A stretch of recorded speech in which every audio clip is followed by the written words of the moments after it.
L'Université Paris 1 Panthéon-Sorbonne ouvre une nouvelle formation à la rentrée de septembre 2025, un master en droits humains. Xavier Dupré-de-Boulois, Diane Roman, vous êtes tous deux professeurs à l'Université Paris 1 Panthéon-Sorbonne et vous travaillez depuis longtemps sur le sujet des droits humains et des libertés fondamentales. Pourquoi créer ce master ? Parce que c'est un enjeu d'actualité et un projet collectif porté par une équipe d'enseignants-chercheurs spécialistes de ce sujet.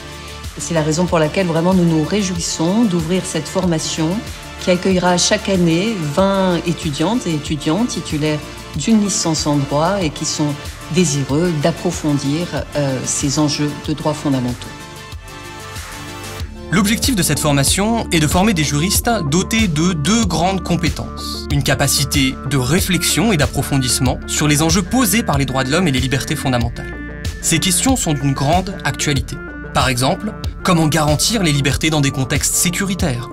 Comment les réseaux sociaux bouleversent l'usage de nos données personnelles ? Quels sont les enjeux de l'intelligence artificielle ou du dérèglement climatique sur nos droits fondamentaux ? Le devoir de vigilance des entreprises en matière de droits humains est-il un outil effectif ? Deuxième compétence offerte par ce master, de solides connaissances techniques, notamment en matière de contentieux administratif, constitutionnel, pénal et international. Les droits humains se défendent désormais aussi au tribunal. Comment est organisée la formation ? Alors la formation s'organise en 2 années. La première année sera d'abord l'occasion pour les étudiants d'approfondir leur maîtrise d'un certain nombre de contentieux importants pour les droits humains, la procédure pénale, le contentieux administratif, le contentieux constitutionnel et le contentieux européen.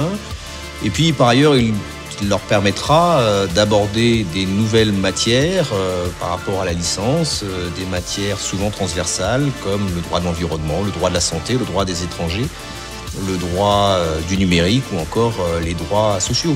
Et en deuxième année, on trouvera 2 séries d'enseignements.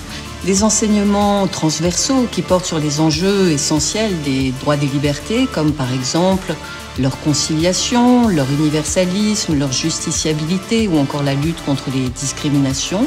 Et à côté, en fonction de leur projet professionnel, les étudiantes et les étudiants pourront choisir soit de réaliser un stage auprès d'associations, auprès d'entreprises, auprès d'institutions partenaires, soit de réaliser un mémoire de recherche. Quel est l'objectif de ce master ?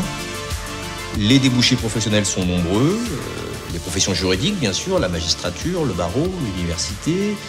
Ensuite, les associations et les autorités administratives indépendantes qui sont très nombreuses dans le champ des droits humains.